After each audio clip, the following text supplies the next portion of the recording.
What if I told you that during World War I, a German spy lived openly in Washington, D.C., hiding in plain sight? Imagine sabotage not in Europe's trenches, but within America's capital, while leaders unknowingly shook hands with the enemy. Factories slowed, ships mysteriously burned, and strikes erupted, all orchestrated by a man in disguise. It sounds like a spy thriller, but this was real. His name was Franz von Rintelen, Germany's secret weapon. Stay with us as we reveal the incredible story of espionage, sabotage, and betrayal at the heart of America. Let's dive in. Stay with us until the end. The year was 1915. Europe was on fire. The First World War raged across continents, claiming millions of lives daily. Germany was locked in deadly combat against Britain and France, but another danger loomed across the Atlantic America's factories. Though still neutral, the United States quietly armed the Allies with rifles, ammunition, and endless supplies of food and steel. Berlin feared that if the flow of American goods continued, Germany's exhausted armies would eventually collapse in defeat. A new kind of warrior was needed, not a soldier with a rifle, but a spy with money, charm, and cunning. The man chosen was Franz von Rintelen, a German naval officer turned banker, fluent in English and skilled in deception. His mission was clear: infiltrate the United States and secretly cripple its ability to arm Germany's enemies. But to succeed, he needed a new face. With forged documents, he became Emil V. Gasch, a wealthy Swiss businessman.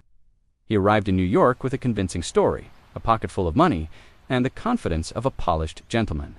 To bankers, he was a successful investor. To officials, he was respectable. To Germany, he was their hidden dagger. His first target was America's booming war industry, the factories that thundered day and night, producing weapons and ammunition.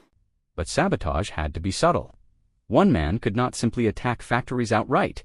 He needed a cleverer weapon. He found it in labor unrest. Workers in dangerous plants already complained about long hours, poor wages, and unsafe conditions. Rintelen secretly funneled German money into unions, encouraging strikes that halted munitions production at critical times. Each strike meant fewer bullets, fewer rifles, fewer shells. Thousands of soldiers abroad went without vital supplies. It was sabotage without a single explosion, invisible yet devastating. But disruption wasn't enough. Rintelen wanted destruction. German chemists had designed a new tool: small, time-delayed incendiary devices known as cigar bombs. Compact, easy to hide, and deadly. These devices ignited hours after being placed, setting fires deep in ships' holds. Rintelen arranged for these bombs to be smuggled onto freighters leaving New York Harbor bound for Britain and France. Imagine a cargo ship heavy with food and weapons. Hours later, smoke rises unseen, flames erupt, and panic spreads. Crews battled infernos, insurance companies collapsed under losses, and Allied supply lines strained with each fiery disaster. One man's private war reached across the Atlantic, striking silently where bullets could not. And yet, in public, Rintelen was the perfect gentleman. He dined at exclusive clubs, mingled with businessmen, and smiled politely at Washington's elite.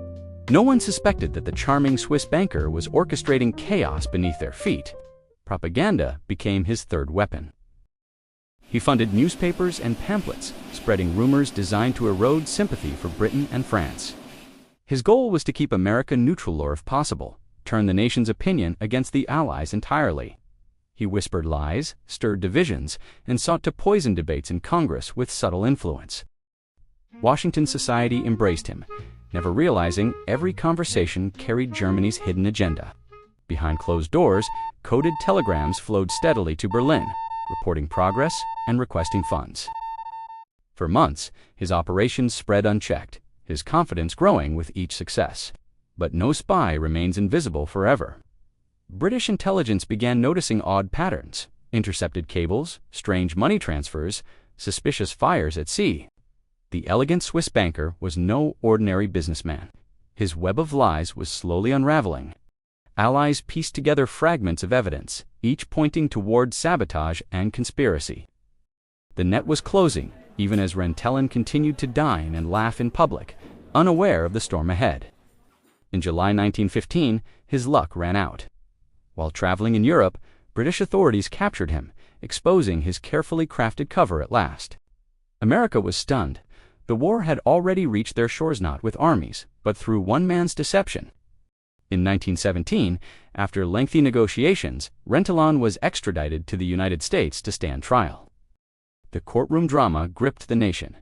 Witnesses described labor unrest funded with German gold. Evidence showed cigar bombs hidden aboard Allied ships. Newspapers revealed propaganda campaigns seeded by foreign agents. The image of the respectable banker crumbled completely.